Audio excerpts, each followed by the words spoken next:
మిలాదున్నబీ కార్యక్రమంలో పాల్గొన్న కడప ఎంపీ అవినాష్ రెడ్డి కూటమి ప్రభుత్వంపై నిప్పులు చెరిగారు. వ్యవస్థలను నిర్వీర్యం చేస్తున్నారని, అన్నింటినీ ప్రైవేటు పరం చేస్తున్నారని ఆరోపించారు. ఆరోగ్యశ్రీ ఫీ రియంబర్స్మెంట్ బకాయిలు చెల్లించకపోవడంతో రోగులు, విద్యార్థులు బాధలు వర్ణనాతీతంగా ఉన్నాయన్నారు. కూటమి పాలనలో అన్ని వర్గాలు ఇబ్బందులు పడుతున్నాయన్నారు అవినాష్ రెడ్డి. రాష్ట్రంలో జరుగుతూ ఉన్న పరిణామాలు చూస్తే ఎక్కడ ఏ నియోజకవర్గానికి పోయినా మనకు కనిపిస్తూ ఉన్న ప్రధానమైన సమస్యలు గతంలో రాజశేఖర రెడ్డి గారు చేసినటువంటి మంచి పనులు, ఆ తర్వాత జగన్మోహన్ రెడ్డి గారు తీసుకొచ్చినటువంటి గొప్ప సంస్కరణలు, ఇవన్నీ కూడా చంద్రబాబు నాయుడు గారి హయాంలో పూర్తిగా నిర్వీర్యం చేస్తూ ఉన్న పరిస్థితి వచ్చింది.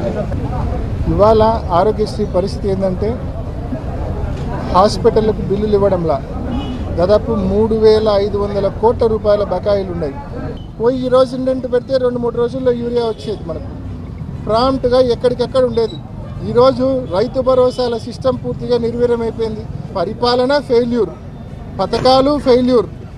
ఉన్న ప్రభుత్వ మెడికల్ కాలేజీలను ప్రైవేట్ పరం చేస్తూ ఉన్నారు.